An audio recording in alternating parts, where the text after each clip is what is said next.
Birthday చేయలే.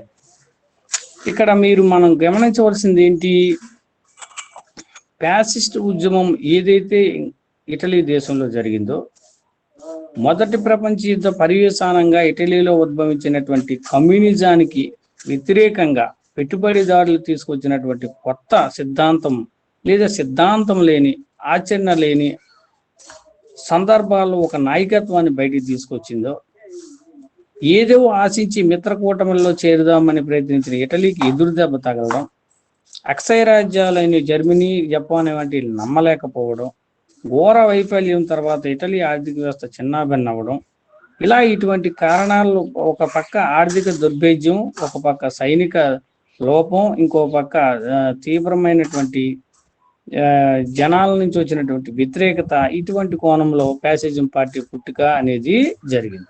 So ఇలా fascism party పుట్టుక నుంచి మనం ఒకసారి చూసినట్లయితే, రెండవ ప్రపంచ యుద్ధానికి కారణం పరోక్షంగా పెట్టుబడిదారి వర్గం అని మనం ఇక్కడ విశ్వసించగలం. జర్మనీలో ఎలా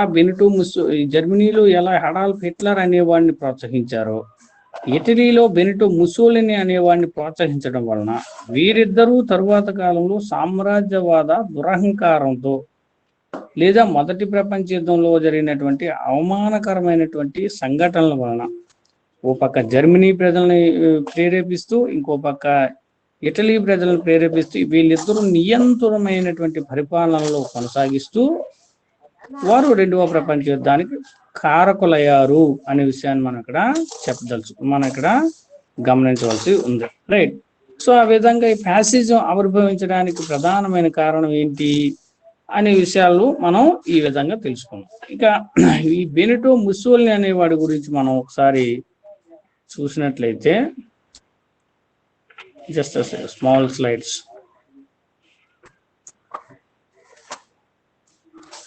ఓకే, కనిపిస్తుందమ్మా స్లైడ్స్? Please respond. మీరు దాని నుంచి రండి, బయటికి క్లిక్ చేసి మీ వాయిస్ బయటికి చెప్పండి. కనిపిస్తుందా? కనిపిస్తుంది సార్. గుడ్, ఓకేనమ్మా. క్లోజ్ చేసి మళ్ళీ మ్యూట్లోకి వెళ్ళిపో. సో ఇక్కడ ఓకేనమ్మా, సూపర్. ప్లీజ్ అలా జస్ట్ వినుతూ ఉండు. ఇది నేను స్లైడ్స్ పెడతాను, తర్వాత నువ్వు కొంచెం అబ్జర్వ్ చేయమ్మా. నీతో తర్వాత క్లాస్ అయ్యాక నేను ఒకసారి నేను ఇంటరాక్ట్ అయ్యి నీ ప్రాబ్లం ఏంటో సాధ్యమైనంత వరకు సాల్వ్ చేద్దాం. ఓకేనమ్మా? ఇలా బెనిటో ముసోలిని అనే వ్యక్తి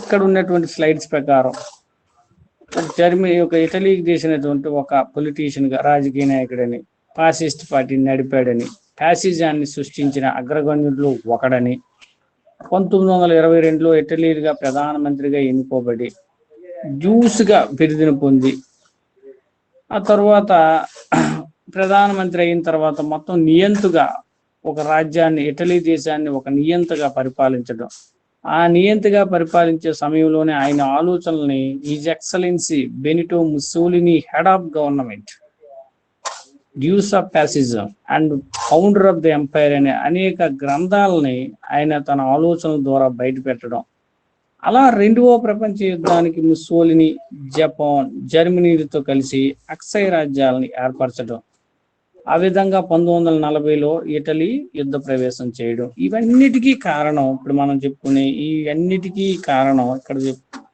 ప్రతి దానికి కారణం ఈ బెనిటో ముసోలిని అనేవాడు. రైట్.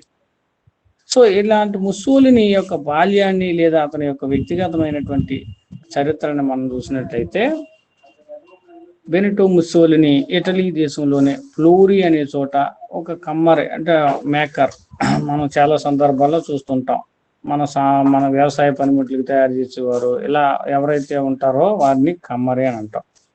అటువంటి కుటుంబంలో జన్మించినటువంటి ఈయన తండ్రి దగ్గర నుంచి సామ్యవాద లక్షణాలని అలవర్చుకుని సామ్యవాది, తీవ్రవాది, కమ్యూనిస్ట్ అనే భావాలకి మూడికి వైరుధ్యమైనటువంటి తేడాలు ఉన్నాయి. సో వాటిని మనం చూద్దాం తర్వాత. ఇలా బెనిటో ముసోలిని సామ్యవాద లక్షణాలను తండ్రి నుంచి అనుకరించిన తర్వాత, నేర్చుకున్న తర్వాత రాచరిక సర్వాధికారాన్ని ప్రబోధించు గంధ్రాలని, అంటే ఈయన యొక్క ఆలోచనలో రాచరిక సర్వాధికారం ఈజ్ నథింగ్ బట్ డిక్టేటర్షిప్, అంటే నీ అంత వాడే రాజ్యం, వాడే దేవుడు, ఆయనే ప్రజలను పరిపాలించి ఏకైక వ్యక్తి. అటువంటి complete absolute powers in only one hand, and సర్వాధికారాలు ఒకరి చేతిలో ఉన్నటువంటి నియంత అని మనం చెప్పవచ్చు. సో అటువంటి అధికారాలకు సంబంధించినటువంటి వ్యక్తి ఎవరైతే ఉన్నారో అటువంటి వ్యక్తి యొక్క ఆలోచనలు కలిగించే గ్రంథాలను చదవడం, ఆ విధంగా సామ్యవాదిగా సోషలిస్ట్గా కొన్ని సందర్భాల్లో మారడం, ఆ తర్వాత సోషలిస్ట్ పత్రిక అయినటువంటి ఆయనే స్వయంగా ఒక పత్రిక అనేది అవంతి అనే ఒక పత్రిక సంపాదకీయ వహించడం, ఇలా మొదటగా తన తల్లి ఉపాధ్యాయురాలు తల్లి కోరిక మేరకు ఉపాధ్యాయునిగా జీవితం ఆరంభించినప్పటికీ తర్వాత ముస్సోలిని సామ్యవాద సిద్ధాంతాలను ఆకలింపు చేసుకున్న తర్వాత స్విట్జర్లాండ్, ఆస్ట్రియా, ఇటలీలో ఈ యొక్క సిద్ధాంతాలను ప్రచారం చేశాడు. సో ఎందుకు అక్కడ తీసుకెళ్లి ప్రచారం చేశాడు? అక్కడ ఈ సామ్యవాద సిద్ధాంతాలు అంటే ఏంటి? ఈక్వాలిటీ. కమ్యూనిస్టులు అంటే తీవ్రవాద భావాలు కలిగిన వారు, అంటే పెట్టుబడిదారులకు వ్యతిరేకంగా వ్యవహరించిన వారు కమ్యూనిస్టులు. సామ్యవాదులు అంటే ఏంటి? ఉన్నదాన్ని సరిసమానంగా అందరికీ పంచిపెట్టేవారు. ఇలా ఇద్దరికి మధ్య వైరుధ్యం, ఇద్దరికి మధ్య స్వల్పమైనటువంటి తేడా ఉంది. ప్రజాస్వామ్యవాదులు అంటే ఏంటి? నియంతృత్వానికి వ్యతిరేకంగా ఉండేవాళ్ళు, అంటే వ్యక్తికి కావలసినటువంటి అన్ని రకాల స్వేచ్ఛలను ఇస్తూ వ్యక్తిని సామాజికంగా, సాంస్కృతికంగా, ఆర్థికంగా తనంతట తాను ఎదిగే ఆత్మగౌరవాన్ని కొనసాగించే పద్ధతులను కల్పించేది, అవకాశాలను ఇచ్చేది ప్రజాస్వామ్యం. అటువంటి ఇప్పుడు మనం చెప్పుకునే ఏవైతే ఉన్నాయో వాటిని నిరోధించింది, వ్యక్తి స్వేచ్ఛను నిరోధించడం, ఆత్మస్థైర్యాన్ని నిరోధించే కార్యక్రమాలు చేయడం, నిర్బంధమైనటువంటి కార్యక్రమాలు కొనసాగించేదే నియంత్రణ. ఇలా రాచరిక సర్వాధికారాలు కలిగినటువంటి కొన్ని సిద్ధాంతాలను ఆకలింపు చేసుకున్నటువంటి బెనిటో ముస్సోలిని సామ్యవాదిగా మారిన తర్వాత ఆలోచనలు ప్రచారం చేయడానికి అవంతి పత్రికని ఆసరాగా తీసుకుని ఇటలీ దేశానికి సమీపంలో ఉన్నటువంటి స్విట్జర్లాండ్ దేశం, ఆస్ట్రియా దేశాన్ని, ఇటలీలోను తన యొక్క ఆలోచనను ముమ్మరంగా ప్రచారం చేయడం జరిగింది. ఎవరు? Benito Mussolini. ఇలా బెనిటో ముస్సోలిని ఓ పక్క ఆయన ఆలోచనను ప్రచారం చేస్తున్న సమయంలోనే ఇటలీ దేశంలో, ప్రపంచంలో ఒక రకమైనటువంటి సంక్షోభం ఎదురైంది. ఆ సంక్షోభమే మొదటి ప్రపంచ యుద్ధం. మొదటి ప్రపంచ యుద్ధంలో ఇటలీ ప్రవేశించడాన్ని ఆ దేశంలో ఉన్నటువంటి సోషలిస్టులు అనేవాళ్ళు, అయితే ఈయన ఆలోచనతో కలిసినటువంటి కొంతమంది వ్యతిరేకించడం జరిగింది. అలా ఎప్పుడైతే వ్యతిరేకించారో ఆ వ్యతిరేకించిన సందర్భాన్ని పురస్కరించుకొని ముస్సోలిని అనేవాడు ఈ సోషలిస్ట్ పార్టీని విడిచిపెట్టి వెళ్ళిపోయాడు, లెఫ్ట్ దట్ పార్టీ. వెళ్ళిపోయిన తర్వాత అవంతి పత్రిక నుంచి మళ్ళీ వేరేగా పాపులు డి ఇటాలియా అనే ఒక పత్రికను స్థాపించి ఇప్పుడు ఆయన యొక్క ఆలోచనలు, రాచరిక ఆలోచనలు, సొంత ఆలోచనలు, వాటన్ని ఆలోచనల్ని మొదటి ప్రపంచ యుద్ధ సమయంలోనే బెనిటో ముస్సోలిని అనేవాడు ప్రచారం చేసుకోవడం అనేది జరిగింది.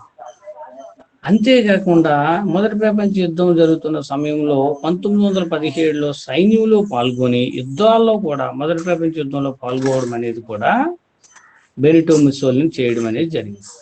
సో ఆ విధంగా మొదటి ప్రపంచ యుద్ధంలో ఇటలీ యొక్క ప్రభావాన్ని, ఇటలీ పాల్గొనడాన్ని వ్యతిరేకించినటువంటి వర్గాన్ని ఈయన వ్యతిరేకించి సొంత భావాలను ప్రచారం చేసుకుంటూ మొదటి ప్రపంచ యుద్ధంలో ఇటలీ అనుకూలంగా యుద్ధంలో పాల్గొన్నాడు. వ్యతిరేకులకి అనుకూలంగా పాల్గొనడం ఇటలీ ప్రభుత్వాన్ని దృష్టిలో ఈయన ఒక రకమైనటువంటి ఈ రాచరికవాదాన్ని, సామ్రాజ్యవాదాన్ని సమర్థించాడనే విషయాన్ని మనం ఇక్కడ గమనించవచ్చు. ఈ భావాలని ప్రచారం చేయడానికి పాపులు డి ఇటాలియా అనే పత్రిక ద్వారా ఆలోచనని విస్తృతం చేశాడు. ఇక తర్వాత 1919లో ఇటలీలో ఉన్నటువంటి ఒక నగరం పేరు మిలాన్. ఆ మిలాన్ నగరంలో ఈ ఫ్యాసిజం అనే పార్టీని స్థాపించడం అనేది జరిగింది. ఫ్యాసిజం అంటే, ఈ ఫ్యాసిజం అనే పార్టీ యొక్క పూర్వాపరాలను మనం చూసినట్లయితే ఫ్యాసిజం అంటే ఏంటి? ఇటలీ అనే పరిభాష నుంచి పుట్టినటువంటి ఫ్యాసిజం అప్పుడు రోమ్ న్యాయాధికారులు ఉపయోగించినటువంటి కర్రల మోపు గొడ్డలి. అది ఒక అర్థం, కర్రల మోపులి గొడ్డలి. ఇలా ఈ రెండు సిద్ధాంతాలని లేదా ఈ కర్రల మోపు గొడ్డలి కలిగినటువంటి ఒక రకమైన ఆకారాన్ని కలిగినటువంటి గుర్తింపు చిహ్నాన్ని కలిగి ఫ్యాసిజాన్ని కొనసాగించడం అనేది జరిగింది. సో ఈ ఫ్యాసిజం అనే దాన్ని ప్రారంభించిన తరువాత ఇటలీ ప్రజల్లో జాతీయ భావాన్ని ప్రేరేపించడానికి ముస్సోలిని ఈ రెండు పదాలని లేదా ఈ రెండు అర్థాలను ఉపయోగించే విధంగా కర్రల మోపు గొడ్డలి, దాని అర్థాన్ని మనం ఒకసారి చూసినట్లయితే ప్రజలందరూ సమైక్యంగా ఒక కర్రల మోపులాగా బలవంతంగా కట్టుబడి ఉండాలా, లేదు నిర్బంధమైనటువంటి శిక్షలను వ్యతిరేకించిన వారు గొడ్డలతో ఛేదించాలా, ఇలా దానిలో అనేక రకాల అర్థాలు అంతరాత్మలో కలిగి ఉన్నాయి. కానీ వాస్తవంగా దాని యొక్క అర్థాలు ఏమీ లేవు. ఏ విధంగా చెప్పుకోవచ్చు? కర్రల మోపు ఒక్కొక్క వేరువేరుగా ఉన్నటువంటి పొలాల్ని ఒక దగ్గర చేర్చడం, బలంగా కట్టడం. అంటే దాని అర్థం ఇటలీ దేశంలో వేరే వేరే ప్రాంతాల్లో వేరే వేరే విభాగాల్లో వేరే వేరే పద్ధతుల్లో వేరే వేరే ఆదర్శ భావాలు కలిగినటువంటి ప్రజలందరినీ ఒక దగ్గర తీసుకొచ్చి కట్టడం. అంటే నథింగ్ బట్ యూనిఫికేషన్ లేదా ఐకమత్యంతో అందరినీ చేర్చడం. కమ్యూనిస్టులు ఉన్నారు, ఆదర్శవాదులు ఉన్నారు, ప్రజాస్వామ్యవాదులు ఉన్నారు, ఇలాంటి సోషలిస్టులు ఉన్నారు, రాచరికవాదులు ఉన్నారు, వారందరినీ కలిపి కట్టడం. అది కర్రల మోపుగా మనం భావించవచ్చు. గొడ్డల దేనికి? అది ఒక మారణాయుధం. ఇది ప్రజాస్వామ్యానికి వ్యతిరేకంగా ఈ గుర్తును మనం చూడవచ్చు. అంటే ఏ విధంగా మనం చెప్పుకోవచ్చు? అధికారాన్ని శాసించడానికి అధికారానికి చిహ్నంగా గొడ్డలను ఉపయోగించారు. ఇలా ఐకమత్యంతో ప్రజల్ని ఒక దగ్గర చేసి గొడ్డలతో అధికారాన్ని చిహ్నాన్ని కలిగి భయభ్రాంతులకు గురి చేసి లేదా ఓ విధంగా నియంతృత్వాన్ని శాసించడానికి సూచించినటువంటి ఒక మార్గంగా కూడా మనం ఇక్కడ దీన్ని చెప్పుకోవచ్చు. ఇలా స్థాపించినటువంటి బెనిటో ముస్సోలిని చేత స్థాపించినటువంటి ఫ్యాసిజం అనే ఒక పార్టీ యొక్క సిద్ధాంతాలను మనం చూసినట్లయితే ఫ్యాసిజం అనేది ప్రజాస్వామ్యాన్ని లేదా సామ్యవాదాన్ని ఇంకా ఉదారవాదాన్ని పూర్తిగా వ్యతిరేకించింది. మూడు మనం జాగ్రత్తగా గమనిద్దాం. ప్రజాస్వామ్యం అంటే మన భారతదేశం లాంటి దేశం, సామ్యవాదము అంటే రష్యా లాంటి దేశం, ఉదారవాదం అంటే ఇవి రెండుతో పాటు ఇంకా అనేక రకాలైనటువంటి లక్షణాలు కలిగినటువంటివి. ఇలా ప్రజాస్వామ్యాన్ని, సామ్యవాదాన్ని, ఉదారవాదాన్ని మూడింటిని వ్యతిరేకించింది. అంటే సామాన్యమైనటువంటి వ్యక్తి ప్రజాస్వామ్య భావాలు ఉండవు, అంటే స్వేచ్ఛా విధానం ఉండదు. ఇక్కడ సామ్యవాదము లేదు అంటే అందరూ సమానులు గారు, ఉదారవాదం లేదంటే ఖచ్చితమైన కఠినమైన నిర్ణయాల్లో ప్రజలు నివసించాలి లేదా జీవించాలి. ఈ మూడు ఈ విధంగా మనకు తెలియజేస్తున్నాయి. ఆ విధంగా ఎవరైతే వ్యక్తి బెనిటో ముస్సోలిని స్థాపించిన పార్టీలో సభ్యుడిగా ఉంటారో, ఆ పార్టీని ఆదర్శిస్తారో, ఆయన యొక్క వ్యక్తిత్వాన్ని ఫాలో అవుతారో, వాళ్ళు ఖచ్చితంగా వ్యక్తిగత ప్రయోజనాల కంటే ఆ పార్టీ ప్రయోజనాల కోసం లేదా ఆ నియంత యొక్క ఆశయాల కోసమే పోరాడాలి, అధిక ప్రాధాన్యత కూడా ఇవ్వాలి. అదే సూత్రం మొత్తం దేశానికి కూడా వర్తించే విధంగా ఆయన ఇంకొక సూత్రాన్ని తెలియజేశాడు. ఏంటి? వ్యక్తిగత ప్రయోజనాల కన్నా దేశ ప్రయోజనాలకి అధిక ప్రాధాన్యం. ఇక్కడ దేశ ప్రయోజనాలను ఎవరు నిర్ణయిస్తారు? నియంత. యుద్ధం చేయాలి అంటే జనం అందరూ నిర్బంధంగా యుద్ధం చేయాలి. ఇది ఆర్థిక సంక్షోభం ఎదురించి జనం అందరూ ఆత్మత్యాగం చేయాలంటే చేయాలి, లేదా వారికి ఆస్తుల్ని అందరికీ పంచివ్వాలంటే ఇవ్వాలి, లేదా ఆస్తుల్ని పోగు చేసుకోవాలంటే పోగు చేసుకోవాలి. అది దేశ ప్రయోజనాల కోసం నియంత చెప్పిన నియమ నిబంధనలు లేదా ఆలోచనలు లేదా అక్కడ శాసనాలను బట్టి ఆ వ్యక్తులు నడుచుకోవాలి. సో ఇక్కడ మనలాగా శాసనాలను వ్యతిరేకించడం, చట్టాలను తీసుకురావడం, చట్టాలను మార్పులు చేయడం ప్రజాస్వామ్య విధానం. సామ్యవాద విధానం అంటే నిత్య సంపదను సమానంగా పంచుకోవాలి. ఉదారవాదం అంటే ఈ రెండు లక్షణాలు కలిగింది, అవేమీ లేవు. ఇంకోటి ఏం చెప్పాడు, దేశానికి ఒకే ఒక పార్టీ ఉపయోగకరం అని అది విశ్వసించింది. అంటే సింగిల్ లార్జెస్ట్ పార్టీ. మరి పార్టీ ఒకటే అంటే వారు నియంత. అనేక పార్టీలు ఉంటే అది ప్రజాస్వామ్యం. ప్రజాస్వామ్యం అంటే అనేక మంది వ్యక్తుల యొక్క ఆశలను ప్రతిబింబించే విధంగా, వాళ్ళ ఆలోచనలు పంచుకునే వేదికగా, వాళ్ళ యొక్క కోరికలని రకరకాల రూపాల్లో వ్యక్తపరిచే అభిప్రాయ వేదికలుగా మనం చెప్పుకోవచ్చు ప్రజాస్వామ్యాన్ని. అటువంటిది లేదు. సింగిల్ లార్జెస్ట్ పార్టీ అంటే ఏ పార్టీ ఉండకూడదు, వాడే ఉండాలి. బెనిటో ముస్సోలినీ ఒకటే, ఫ్యాసిస్ట్ పార్టీ ఒకటే. అంటే ఇక్కడ విమర్శలు లేవు, ప్రతి విమర్శలు లేవు. వాడు చెప్పిందే వేదం, వాడు చేసిందే సిద్ధాంతం, వాళ్ళు కొనసాగించిందే ఆచరణీయం. అలా చేసేవారు. ఇవి ఫాసిజంలో కొన్ని సూత్రాలు. ఇంకా చివరిది, ఫ్యాసిజంలో ఉన్నటువంటి వారికి దేని పట్ల విశ్వాసం లేదు? శాంతి, పీస్ పట్ల వాళ్ళకి విశ్వాసం లేదు. అంటే వాళ్ళ ఉద్దేశం ఎప్పుడూ కూడా దురాక్రమణ, దండయాత్ర, స్వాధీనం చేసుకోవడం, సంపాదించడం, ఓ నియంతలా వ్యవహరించడం. ఇలా మిగతా దేశాలతో శుభ్ర వాతావరణంతో, శాంతియుత వాతావరణంతో ఉండడం అసలు విశ్వాసమే లేదు. వాళ్ళ ఉద్దేశం ఏమంటే, ఎవరికైతే శక్తి ఉంటుందో, ఎవరికైతే యుద్ధం చేయగలరు, వారే ఈ ప్రపంచాన్ని శాసిస్తారు, వారే ఈ ప్రపంచాన్ని పరిపాలించగలరు. War is the only source to fight against the countries, లేదా ఫైట్ అగైనిస్ట్ ద పవర్. పవర్ని అనే దాన్ని స్వాధీనం చేసుకోవాలంటే యుద్ధం తప్పనిసరి. యుద్ధం కావాలి అంటే శక్తి తప్పనిసరి. ఆ శక్తి కావాలంటే నియంత్రితం ఒకటే మార్గం. అలా నియంత్రితమైనటువంటి ఆలోచనలు కలిగిన వారు, యుద్ధంలో నిరంతరం యుద్ధమైనటువంటి ఘర్షణలు కలిగిన వారికి శాంతి పట్ల ఏమాత్రం విశ్వాసం ఉండదు. అలా ఈ విధంగా పాశ్చాత్య సిద్ధాంతాన్ని తీవ్ర జాతీయ భావాలను పురుగుల్పే విధంగా ఆ కాలం నాటి కార్మికులకి, ప్రజలకి పాశ్చాత్య నిర్ణయాలని చాలా మంది ఆకర్షితులయ్యే విధంగా తయారు చేయడం అనేది జరిగింది. సో ఇటువంటి సందర్భంలో బలం రాజ్యానికి రక్తం లాంటిది. మానవ నాగరికత అన్ని స్థాయిల్లోనూ కూడా ఎవరైతే బలంగా ఉంటారో వారే నిలబడ్డారు. కాబట్టి రాచరికానికి యుద్ధం ఒకటి మార్గము అని ప్రబోధించడం జరిగింది. ముస్సోలినీ పార్టీ ఏర్పాటు అయిన తర్వాత అంటే ఏ విధంగా అధికారంలోకి వచ్చాడు అనే విషయాన్ని మనం చూసినట్లయితే, బెనిటో ముస్సోలినీ పార్టీ బాగా తయారైన తర్వాత ఆయన యొక్క సిద్ధాంతాలకు వ్యతిరేకంగా ఉన్నటువంటి వారిపైన, అనుకూలంగా ఉన్నటువంటి వారిపైన, ఆయన్ని అనుకూలంగా ఫాలో అయిన వారిపైన అనేక రకాలుగా ఈయన సిద్ధాంతాలను బలవంతంగా ప్రచారం చేశారు. Using all media. ఏ విధంగా?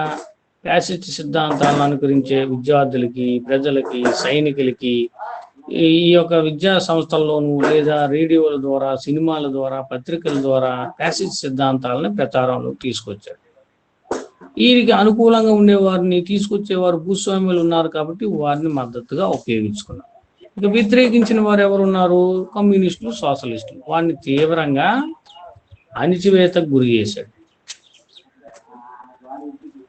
సో ఆ విధంగా ముస్సోలినీ అనేవాడు ఫ్యాసిస్ట్ పార్టీని 1922 నేపుల్స్లో ఒక భారీ బహిరంగ సభని ఏర్పాటు చేయగా, ఆ సభలో ఆ ఇటలీ తాలూకా ప్రభుత్వ విధానాలను తీవ్రంగా విమర్శించడంతో పాటు ఆ సభలో ఉన్నటువంటి వ్యక్తులందరి చేత నిరసన కార్యక్రమాన్ని, అంటే 50,000 మంది సైనికులు బ్లాక్ షర్ట్స్ అనే చర్చను ఉపయోగించడం ద్వారా తీవ్రమైనటువంటి వ్యతిరేకతని పరిగణించిన తర్వాత, కమ్యూనిస్ట్ పార్టీ భావాలు కాకుండా, సామ్యవాద భావాలు కాకుండా, నియంత్రిత భావాలు కలిగినటువంటి ఆవేశాన్ని, ప్రజల యొక్క ఆలోచనని మార్పు చేసిన తర్వాత ఆ దేశాన్ని పరిపాలిస్తున్నటువంటి రాజు విక్టర్ ముస్సోలినీని ఇటలీ రాజుగా లేదా ఇటలీ ప్రధానమంత్రిగా రాజు ఆహ్వానించడం అనేది జరిగింది. ఇంత మనం ఇటలీ ఏకీకరణలో మనం చూసినట్లయితే, ఇటలీ ఏకీకరణకి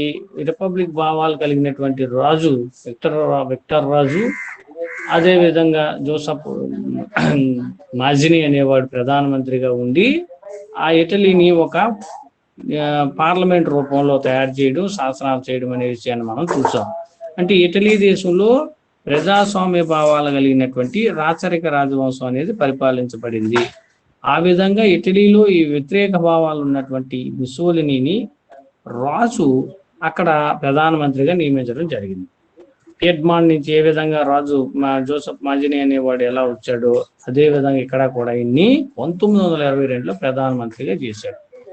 ప్రధానిగా అయిన తర్వాత ముస్సోలిని ఇటలీ దేశంలో అనేక సంస్కరణలకు నాంది పలికాడు. సో ఆ క్రమంలో ఐరోపాలో ఒక పెద్ద రాజ్యంగా రూపొందించడం కోసం ముస్సోలిని యొక్క ధ్యేయాన్ని ప్రపంచంలో అభివృద్ధికి అంతకు మించి యుద్ధం వల్ల మాత్రమే జరుగుతుందని యుద్ధాన్ని విశ్వసించి ఈ సంస్కరణలను తీసుకురావడం అనేది జరిగింది. దానిలో భాగంగానే ఒక కొటేషన్ కూడా ఆయన ఆలోచనని స్త్రీ సంపూర్ణ వ్యక్తిత్వానికి మాతృత్వం ఎలాంటిదో సంపూర్ణ వికాసానికి యుద్ధం అటువంటిది అని విశ్వసించడం లేదా ప్రచారం చేయడం అనేది జరిగింది. బెనిటో ముస్సోలిని చేసినటువంటి ఈ తీవ్రమైనటువంటి ఇప్పుడు మనం చెప్పుకునే ముస్సోలిని భావాన్ని ప్రజల మధ్య నమ్మబలకడానికి ఆయన అనేక రూపాల్లో, ఇందాక మనం చెప్పుకునే రూపాల్లో ప్రజలకి బోధించడం, శరీరంలోకి మనసులోకి ఎక్కించడం, ఆ విధంగా ఫాసిజవాదాలను పెంచడం అనేది జరిగింది. సో ఆ విధంగా పార్టీ వ్యవస్థీకరణాన్ని, ఫ్యాసిస్ట్ పార్టీ యొక్క వ్యవస్థీకరణాన్ని కోసం ప్రారంభంగా ఇటలీ దేశంలో ఉన్నటువంటి అన్ని పార్టీలను ముందు రద్దు చేశాడు. ఇటలీ ప్రధానమంత్రిగా ఉండేటప్పుడు రాజు సహకారంతో మిగతా పార్టీలన్నీ రద్దు చేయబడి సింగిల్ లార్జెస్ట్ పార్టీగా ఒకే ఒక పార్టీని ఉండే విధంగా రాజ్యాంగాన్ని అనుసరించి ప్రభుత్వ నిర్ణయాలని పార్టీకి సంబంధం లేకుండా చేయడం, ఓ విధంగా 20 మంది సభ్యులతో కూడిన ఒక మండలి ఏర్పాటు చేసి దానికి ఒక శాశ్వత అధ్యక్షుడిగా ముసోలిని ఎన్నుకోవడం, ఇలా మొత్తం పార్టీ వ్యవస్థకి, నాజీ పార్టీ అనే దానికి సిద్ధాంతం వ్యవస్థ లేనటువంటి పార్టీకి ఒక 20 మంది సభ్యుల్ని నామినేట్ చేసి అందులో ఒకరిని అధ్యక్షుడిగా వాడే ముసోలిని ఉండేటట్టుగా మిగతా పార్టీలు ఏమీ లేకుండా రాచరికంతో కలిసి నిర్మూలిస్తూ ఈ పార్టీకి ప్రథమ అధ్యక్షుడిగా సర్వాధికారాలని, నియంత్రితమైనటువంటి అధికారాలను కాగల వ్యక్తిగా ఫ్యాసిస్ట్ పార్టీని నడపడానికి సిద్ధమయ్యాడు.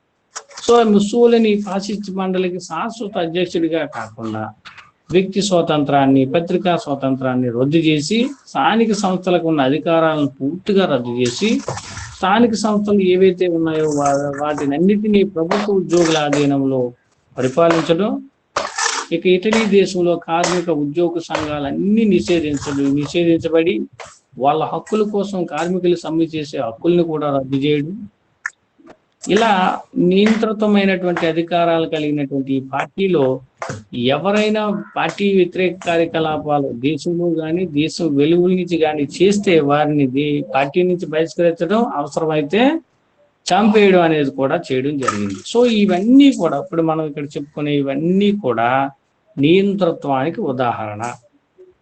ఇక్కడ ప్రజాస్వామ్య భావన లేవు, సామ్యవాద భావన లేవు, కనీసం మానవ హక్కులు అనే అంశమే లేదు. ఆయన చెప్పినట్టు వినడం లేకపోతే చనిపోవడం, రెండు మార్గాలు.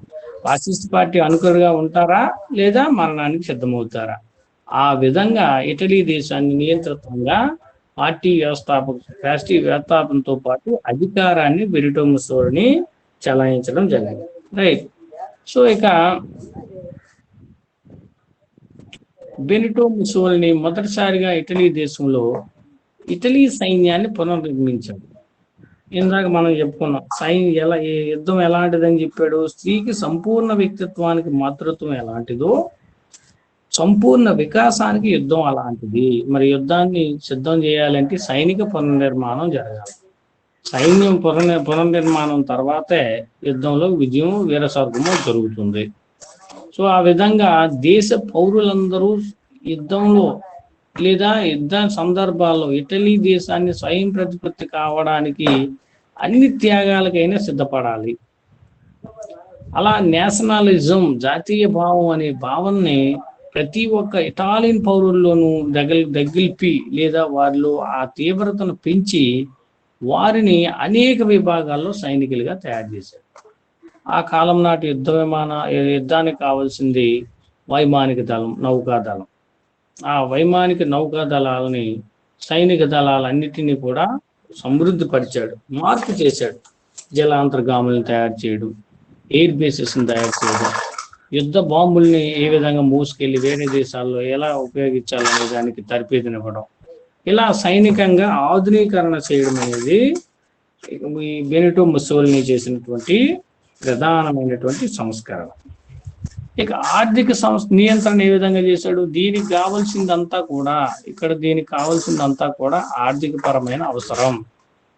మరి ఉన్న డబ్బునంతా దీనికే కేటాయిస్తే మరి మిగతాది ఏమవుతుంది? దేశ ఆర్థిక వ్యవస్థ, ప్రజల సామాజిక జీవనం, వాటిని నియంత్రించడానికి అనేక చర్యలు తీసుకున్నారు. ఇప్పుడు మనం దీని సందర్భంగా భారతదేశానికి ఉన్నటువంటి పొరుగు దేశాల రక్షణ కోసం ఇక్కడ ఉన్నటువంటి పాకిస్తాన్, చైనా, బంగ్లాదేశ్ లాంటి దేశాల నుంచి రక్షణ కోసం భారతదేశంలో ఉన్నటువంటి జాతీయ ఆదాయంలో చాలా శాతం, దాదాపు 20% ఎప్పటి నుంచో 1947 నుంచి కూడా ఎక్కువ మొత్తం ఇప్పుడు మనకి ఈ కేవలం రక్షణ కోసం, రక్షణ విభాగాల్లో నేవీ, ఇండియన్ ఎయిర్ ఫోర్స్, అదే ఆర్మీ విభాగానికి, దేశ సరిహద్దు భద్రతా దళాలకి మనం కేటాయించడం జరుగుతుంది. కారణం ఏంటి? శత్రు రాజ్యాల యొక్క విధ్వంసాన్ని కాపాడుకోవడానికి, వారు నిరంతరం భారతీయ సమగ్రత, సార్వభౌమాధికారానికి భంగం కలిగిస్తారని ముందస్తు ఆలోచనతో భద్రత కల్పించడం. ఒకవేళ మనం ఈ సందర్భంలో J&K, జమ్మూ అండ్ కాశ్మీర్ పరిరక్షణ కోసం కొన్ని లక్షల వేల కోట్లు ఇప్పటికే కేటాయించడం జరిగింది. అక్కడే మామూలుగా మన భారతదేశంలో మిగతా రాష్ట్రాల్లాగా తీవ్రవాదం లేకున్నా, విదేశీ శత్రుదాడులు లేకుండా ఉంటే భారతదేశం ప్రపంచ దేశాల్లో ఖచ్చితంగా నెంబర్ 1 స్థాయి ఇప్పుడు దాటి ఉండేది. ఎందుకంటే మన దేశ ఆర్థిక వ్యవస్థ అంతా అందులోకే వెళ్ళిపోతుంది. ఆయుధాలు, నిరాయుధీకరణ, రక్షణ, దేశ వ్యవస్థ దానికే వెళ్తుంది. సో ఆ విధంగా సైనిక నిర్మాణానికి, పునర్నిర్మాణానికి కావలసినటువంటి పెట్టుబడి లేదా ఆర్థిక పరమైనటువంటి వ్యవస్థ భారతదేశంలో ఎలా ఉంది, మరి ఇటలీ దేశంలో ఏ విధంగా ఉండేటప్పుడు అనే విషయాన్ని మనం చూసినట్లయితే, సైనిక నిర్మాణాన్ని చేయడానికి ఫ్యాసిజం కమ్యూనిజానికి వ్యతిరేకంగా ఒక నూతన ఆర్థిక వ్యవస్థను ఏర్పరిచింది. కమ్యూనిస్టులు అంటే ఏంటి? ఒక సమసమాధాపన, పెట్టుబడి చేసేవాడి దగ్గర 100 కోట్లు ఉంటే కార్మికుడి దగ్గర 100 రూపాయలు ఉంటే ఒప్పుకోరు. అక్కడ ఈ కార్మికుడి సహకారంతోనే పెట్టుబడిదారుడు పెరిగాడు కాబట్టి వాడికి సంపాదించినటువంటి ఆస్తుల్లో ఆ 100 కోట్లలో కార్మికుడికి కూడా సగానికి సగం ఇవ్వాలి అనే సిద్ధాంతాలని కొనసాగించిన వారు కమ్యూనిస్టులు. ఇలా కమ్యూనిస్టులకు వ్యతిరేకంగా ఒక నూతన ఆర్థిక వ్యవస్థను ఏర్పరిచాడు. ఇందువల్ల ప్రజాస్వామ్యానికి బదులు ఒక సంఘటితమైనటువంటి రాజ్యం అవతరిస్తుందని, అది పెట్టుబడిదారులు, శ్రమజీవులు కలిసి దేశాభ్యుదయకు పాల్పడాలని ఆ ప్రజల్ని ప్రాధేయపడ్డాడు లేదా తెలియపరిచాడు. అంటే ఇక్కడ ఏంటి? దేశ ఆర్థిక వ్యవస్థకి కావలసినటువంటి సంపదను సృష్టించడానికి ఈయన మొదటి నుంచి పెట్టుబడిదారుల యొక్క అండదండలు ఉన్నాయి కాబట్టి పెట్టుబడిదారులు, కార్మికులు కలిసి సంపదను సృష్టించాలి. అలా ఆ సంపదని ఇటలీ దేశంలో 13 సిండికేట్లుగా విభజించి వాటిని యజమానులు, కార్మికుల చేత నిర్వహించబడినట్లు చేసి, వీరి వల్ల ఏవైనా సమస్యలు ఉంటే వారికి ప్రత్యేక న్యాయస్థానాలు ఏర్పరిచి వాటిని పరిష్కరించడం, ఆ విధంగా ఆదాయాన్ని ఇటలీ దేశ పురోగతికి తీసుకురావడం అనేది జరిగింది. సో ఆ విధంగా ఇటలీ దేశంలో ఉన్నటువంటి చిత్తడి నేలని, బంజరు నేలని సాగులోకి తీసుకొచ్చి వ్యవసాయ అభివృద్ధి కూడా తోడ్పడడం జరిగింది.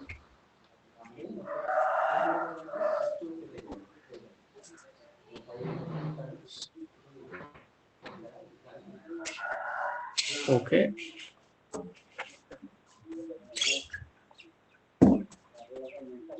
ఈరోజు చాలా మంది ఆన్లైన్లో జాయిన్ అవుతున్నారమ్మా. పేపర్ ఎఫెక్టో లేకపోతే వాళ్ళ ఒక ఆలోచన తెలియదు. ప్రస్తుతానికి వాళ్ళు యాక్సెప్టెన్స్ ఇచ్చారు, క్లాస్లోకి అయితే లైవ్లోకి ఇంకా రాలేదు.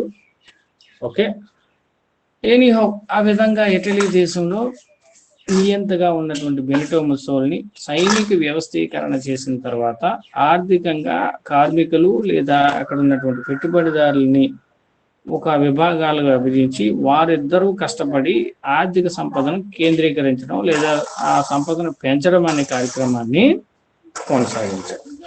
సో ఈ విధంగా ఉన్నటువంటి ఇటలీ దేశంలో అనేక రకాలైనటువంటి సమస్యలు వచ్చాయి.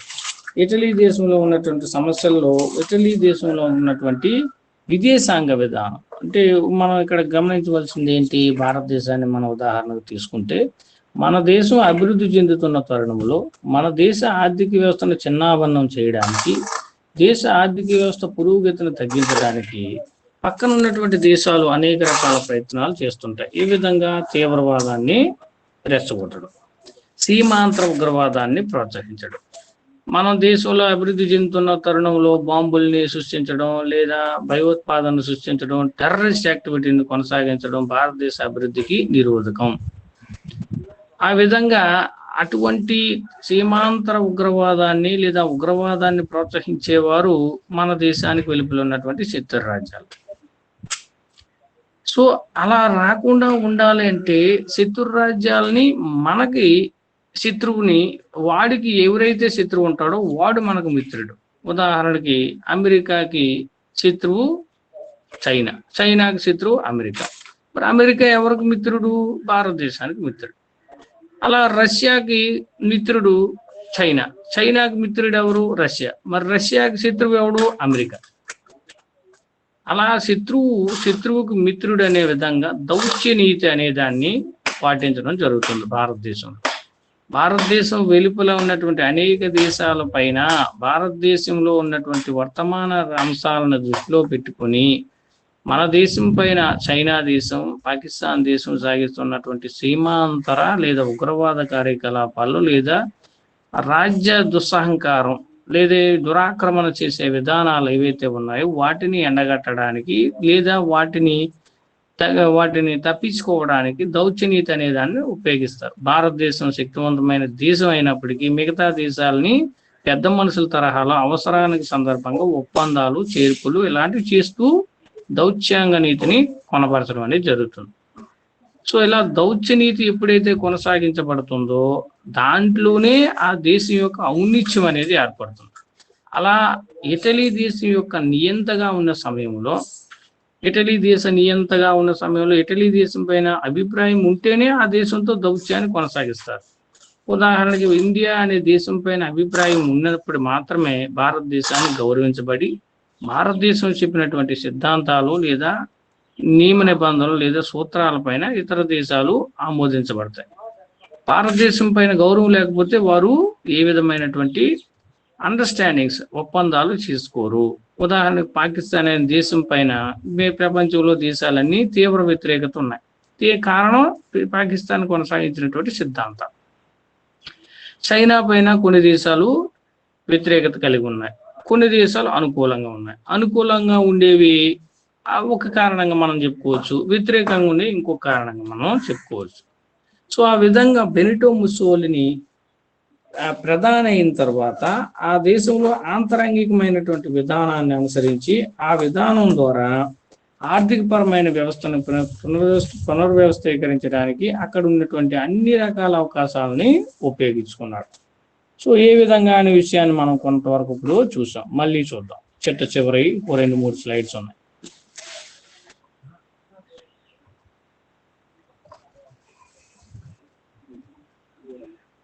ఆర్థిక నియంత్రణ అయింది. ఆర్థిక నియంత్రణ అయిన తర్వాత సాంఘిక సమన్వయం చాలా మనకు ఆంధ్రప్రదేశ్ ప్రభుత్వంలోనూ కూడా భారతదేశ ప్రభుత్వం కూడా ఇటీవల కాలంలో సోషల్ ఈక్వాలిటీ, సాంఘిక సమానత్వం గురించి, సమన్వయం గురించి మాట్లాడుతుంటారు. ఈ విధంగా ఇక్కడ మనకి ఆ సందర్భాన్ని ఇక్కడ మనం ఒకసారి చూద్దాం.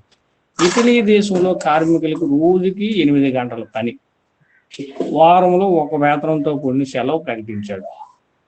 ఇక కార్మికుల సంక్షేమానికి బీమా, పింఛన్ పథకము, వైద్య సదుపాయాలను ప్రకటించాడు. ప్రాచీన కట్టడాలను పరిరక్షించడం, శిథిలా వ్యవస్థలో ఉన్న వాటిని మరామతులు చేయించడం, పురావస్తు పరిశోధనా శాఖను ఏర్పాటు చేయడం, ఇటలీలో పాఠశాలను విస్తరించి వాటిలో విద్యా విధానాలని ఫాసిస్ట్ సిద్ధాంతాలకు అనుగుణంగా మార్చాడు. రైట్. ఇట్టి పనుల వల్ల నిరుద్యోగ సమస్య చాలా వరకు తీరింది. ఇక్కడ సమస్య జాగ్రత్తగా మీరు ఆలోచిస్తే, ఇదే సమాజం అంటే రేపటి పౌరులు, సమాజం అంటే ఈ రోజు నేర్చుకునేది రేపు కొనసాగించే మార్గం. ఇక్కడ ఏం చెప్పాడు, వ్యవస్థను నడిపే కార్మికులకి కొంత మేరకు వెసులుబాటు కల్పించాడు. చనిపోతే బీమా, వారికి తర్వాత కాలంలో పింఛను, ఆ తర్వాత వైద్య సదుపాయాలు ప్రకటించాడు. సో కొంత మేరకు వాళ్ళతోటే ఇటలీ దేశం నడుస్తుంది, వాళ్ళకి ఒక భరోసాను చూపించాడు. ఆ విధంగా పెట్టుబడిదారులు కార్మికులు కలిసి పనిచేయమని ఆకాంక్షించాడు. ఇక రెండోది, ప్రాచీన కట్టడాలను పరిరక్షించుట, శిథిలా వ్యవస్థలో మరామత్తు చేయడానికి, దేనికి ఇండియన్ ఆ విధంగా హెరిటేజ్ అండ్ కల్చర్, సంస్కృతి సాంప్రదాయాలను కొనసాగించడం వలన నియంత్రితగా ఉన్నటువంటి వీడికి ఏంటి ఉపయోగం, ఇది వ్యక్తిగతమైన కారణమై ఉండొచ్చు, లేదా ఇటలీ దేశ సార్వభౌమాధికారాన్ని, సంస్కృతిని మిగతా దేశాలకు గొప్పగా చెప్పడానికి ఒక ఆధారమై కూడా ఉండొచ్చు.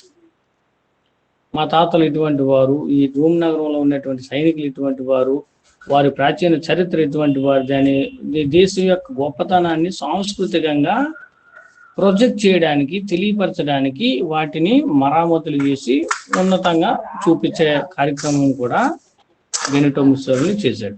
ఇక అన్నిటికంట విద్యా విధానాన్ని మార్చి ఫ్యాసిస్ట్ సిద్ధాంతాలను ప్రవేశపెట్టాడు. ఫ్యాసిస్ట్ సిద్ధాంతం అంటే ఏం చెప్పాం ఇందాక, కేవలం దురాక్రమణ, నియంత్రణ, నో ప్రజాస్వామ్యం, నో కమ్యూనిస్ట్ సిద్ధాంతం. సామ్యవాద భావాలు లేవు, కమ్యూనిస్ట్ భావాలు లేవు, కేవలం రాజ్యాంగబద్ధమైనటువంటి సిద్ధాంతాలే.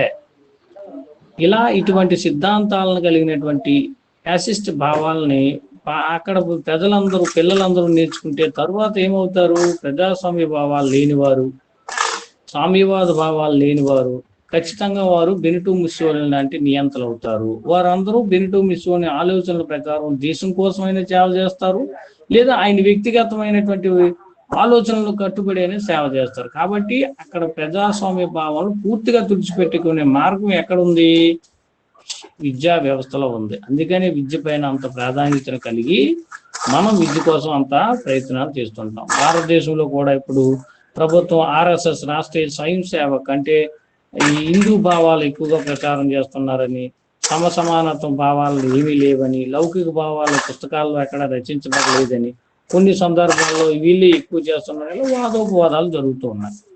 సో అవి ఎందుకు అంటే, ఇక్కడ నేర్చుకునే విద్యే ఆ తరువాత వికాసమై, లేదా ఆ యొక్క సమాజంలో ఆ ఆలోచనలకు మార్పు అనేది జరుగుతుంది. ఆ విధంగా సాంఘిక సమానత్వం కోసం ఇక్కడ మనం చెప్పుకునే ఈ బెనిటో ముస్సోలిని అనేవాడు ఇలా రకరకాలుగా ప్రకటించడం అనేది జరిగింది. ఇక పోప్ అనేవాడితో ఒక ఒప్పందాన్ని సృష్టించాడు, లేదా ఒప్పందాన్ని చేసుకోవడం జరిగింది. పోప్ ఇటలీ రోమ్ నగరంలో ఉంటారు. ఆ పోపుతో, క్రైస్తవ సమాజంతో ఉన్నటువంటి పోపుతో ఎన్నికో వ్యక్తిగతమైన విభేదాలు ఉండేవి. ఆ విభేదాలు దేశ విచ్ఛిన్నత కారణమవుతాయని గమనించిన తర్వాత ముస్సోలిని అనేవాడు పోప్ పైనిస్తూ ఒక ఒప్పందాన్ని కుదుర్చుకున్నాడు. దాని ద్వారా పోప్ భూభాగం పైనటువంటి ఏవైతే ప్రాంతాలు ఉన్నాయో వాటికి అధిపతి పోప్ మాత్రమే, నేను కాదు అని ప్రకటించాడు. అది కూడా ఇటలీలో పోప్ ముస్సోలిని సర్వాధికారాలని పోప్ గుర్తించిన తర్వాత. అంటే ఇక్కడ మనం గమనించింది ఏంటి, రోమ్ నగరంలో ఉన్నటువంటి పోప్ ఆధీనంలో ఉన్నటువంటి కొన్ని ప్రదేశాలకు నేనే చక్రవర్తిని, నేనే దేవుడిని అనే ఒక భావన. నువ్వు కాదు, నీ ముస్సోలిని అనేవాడిని నేను ఈ ప్రాంతానికని ఈయన భావన. ఇలా ముందు పోపుని గుర్తించడం వలన పోపు కూడా వీడిని గుర్తించాడు. కాబట్టి ముస్సోలిని ప్రాంతంలో పోపు ఉన్నాడు, పోపు అధికారంగా ఆడి ప్రాంతాలను ఆడి పరిపాలించుకుంటాడు. ఆ విధంగా ఈ ఒప్పందంతో ఇరువురికి మధ్య ఏ విధమైన సమస్య లేదు. సో ఇంకా విదేశీ విధానాలు.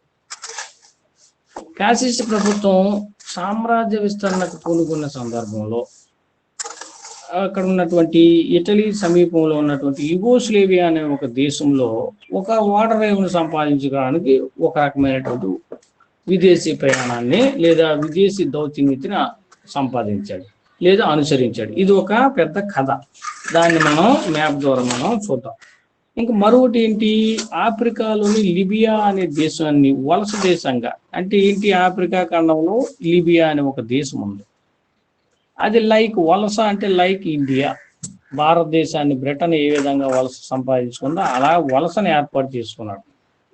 అదే విధంగా ఇథియోపియా అనే దేశాన్ని, ఇది ఆఫ్రికా ఖండంలోనే ఉంది, ఇథియోపియా అనే దేశాన్ని కూడా ముస్సోలిని అనేవాడు దురాక్రమణ ద్వారా ఆక్రమించాడు. అది ఇప్పుడు ఏంటి 1936లో. సో ఇక స్పెయిన్ దేశంలో అంతర్యుద్ధం జరిగింది. ఆ అంతర్యుద్ధం జరిగిన సమయంలో స్పెయిన్ దేశానికి సంబంధించిన జనరల్ ఫ్రాంకో అనేవాడికి ఇక్కడ సహాయం చేశాడు. అదే విధంగా కమ్యూనిజాన్ని అరికట్టడానికి, రష్యా యొక్క ప్రాబల్యాన్ని అరికట్టడానికి, ఈ కమ్యూనిస్టులకు వ్యతిరేకంగా ఉన్నటువంటి ఇక్కడ ఎవరైతే ఉన్నారో జర్మనీ అనేవాడు, జపాన్ అనేవాళ్ళు, వాళ్ళతో ఇక్కడ ఉన్నటువంటి ఇటలీ అనేది కలిసి ఒక ఒప్పందాన్ని చేసుకున్నారు. సో ఆ విధంగా జర్మనీ, ఇటలీ, జపాన్ కలిసి రష్యాని వ్యతిరేకించడం అనేది ఒక కూటమిగా ఎప్పుడైతే ఏర్పడిందో ఇదే మొదటి ప్రపంచ యుద్ధానికి కారణం కూడా అయింది. సో ఆ విధంగా ఇరుగు పొరుగు రాజ్యాలపైన దురాక్రమణ చేయడం, సొంత రాజ్యాలను వలస రాజ్యాలను సంపాదించుకోవడం, అప్పుడుగా అభివృద్ధి చెందుతున్నటువంటి మొదటి ప్రపంచ యుద్ధంలో పరాజయమైనటువంటి జర్మనీ, జపాన్లతో సంబంధాలను కొనసాగించడం, ఈ విధంగా రెండవ ప్రపంచ యుద్ధానికి కారణమయ్యాడు బెనిటో ముస్సోలిని. ఈ విదేశీ విధానాలు ఇటలీ ఆంతరంగికంగా ఇటలీ అభివృద్ధి చెందినప్పటికీ ప్రజాస్వామ్య భావాలు కలిగిన ఇంగ్లాండ్తో కానీ, ఫ్రెంచ్ దేశంతో కానీ సంబంధాలు లేవు. ఇలా ఉన్న తరుణంలో ఇటలీ దేశంలో ఇంకోటి ఏం జరిగింది, ముస్సోలిని యొక్క పతనం చాలా వేగంగా జరిగింది. ముస్సోలిని యొక్క ప్రణాళికలు ఏదైతే ఉన్నాయో, యుద్ధంతో ఖర్చుతో కూడుకున్నటువంటి ప్రణాళికలు, అవి విపరీతంగా అమలు చేయడం వలన ప్రజలపై భారం పడి, ఆ ప్రజల భారాన్ని పన్నులు చెల్లించలేని స్థితి వలన ఇటలీ దేశంలో కూడా 1929లో మాధ్యం ఏర్పడింది. ఇక్కడ మనం ఇంకోటి మీరు గమనించాలి, 1927లో ప్రపంచమంతా ఆర్థిక మాంద్యం ఏర్పడింది, great depression of the year. దానికి కారణం ఏంటి, మొదటి ప్రపంచ యుద్ధ ప్రభావం ఖచ్చితంగా అయి ఉండొచ్చు. ఆ సందర్భంగా ఇటలీని కూడా పూర్తిగా దెబ్బతీసింది ఈ మాంద్యం, డిప్రెషన్. అలా ఈ డిప్రెషన్ చేసే సందర్భంలో ఇటలీ దేశంలో తీవ్రమైనటువంటి ఆర్థిక సంక్షోభం వచ్చింది. ఇలా ఇచ్చే సందర్భంలో ఇటలీకి సంబంధించినటువంటి మరొక ప్రయత్నం, రెండవ ప్రపంచ యుద్ధానికి కారకుడైనటువంటి హిట్లర్ అనేవాడితో కొన్ని సందులు చేసుకుని కొన్ని విజయాలు సాధించారు. ఆ కొన్ని విజయాల్లో ఫ్యాసిస్టుల విజయాలు కొంతమేరకు జరిగినప్పటికీ ఫ్యాసిస్టులు అనేవారు కొంతమంది ముస్సోలిని నాయకత్వాన్ని తిరస్కరించడం, అలా ముస్సోలిని అనేవాడే చివరికి ఎవరైతే ఆరాధించారో ఆ ఆరాధించే నాయకులే ముస్సోలిని వ్యతిరేకించడం వల్ల గత్యంతరం లేకుండా ఇటాలియన్లే ఆయన దురాక్రమణను తట్టుకోలేక ఆయన్ని చంపేయడం అనేది జరిగింది. సో ఆ విధంగా ముస్సోలిని అనేవాడు పతనానికి కారణమయ్యాడు. రైట్. సో నాకు తెలిసి మీకు నెక్స్ట్ క్లాస్ రెడీ అయిపోతుంది.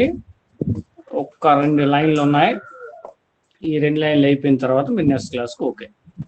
ఇక ముస్సోలిని ఫ్యాసిస్ట్ మండలికి శాశ్వత అధ్యక్షుడు కాగానే వ్యక్తి స్వాతంత్రాన్ని, నియంత్రణాన్ని పూర్తిగా అణిచివేయడం అనే కారణంతో వచ్చినటువంటి విప్లవమే ముస్సోలిని పతనానికి ప్రధాన కారణంగా మనం ఇక్కడ చెప్పుకోవచ్చు. ఇంకా అయిపోయింది. Okay, all slides are completed. ఒక్కసారి ఒక 2 నిమిషాల్లో రివైజ్ చేద్దాం. ఇటలీ దేశానికి చెందినటువంటి ముస్సోలిని ఒక నియంతగా ఎదిగి ఇటలీలో ఫ్యాసిస్ట్ అనే పార్టీని స్థాపించి ప్రధానమంత్రిగా ఏర్పడి, ఆ తర్వాత రాజుని కాదని ఇటలీ దేశంలో ఒక నియంత్రితమైనటువంటి వ్యవస్థను కొనసాగించి సామ్యవాదాన్ని, ప్రజాస్వామ్యాన్ని పక్కన పెట్టి ఫ్యాసిస్ట్ వాదాన్ని తీసుకొని వెళ్ళి అనేక దేశాలతో ఆంతరంగిక ఒప్పందాన్ని జర్మనీ, జపాన్తో కొనసాగించి కొన్ని దేశాలని ఆక్రమించి లిబియా, ఇథియోపియా లాంటి దేశాలని వలస దేశాలుగా సంపాదించుకొని ఆర్థికమైనటువంటి సంక్షోభాన్ని ఎదుర్కొన్నప్పటికీ కూడా రెండవ ప్రపంచ యుద్ధంలో పాల్గొని, రెండవ ప్రపంచ యుద్ధం తర్వాత ఆ ప్రజల్లో తిరుగుబాటుని వచ్చిన తర్వాత ముస్సోలిని తన ఆ ఇటలీ నియంతగా ఎన్నుకోబడినటువంటి ఫ్యాసిస్ట్ కార్యకర్తల ఆయన్ని చంపేయడం, ఆ విధంగా ఫ్యాసిజం అనేది అంతరించిపోవడం అనేది జరిగింది. ఇది మనం ఈరోజు తెలుసుకున్నటువంటి పాఠం. Okay, you have next class, please go. వెళ్ళండి. ఇంకేమైనా డౌట్స్ ఉంటే మెయిల్ ఏదైనా వాట్సాప్ ద్వారా ఇంకా ద్వారా నాకు ఇన్ఫర్మేషన్ ఇవ్వండి. ఓకే, థ్యాంక్ యూ అమ్మా.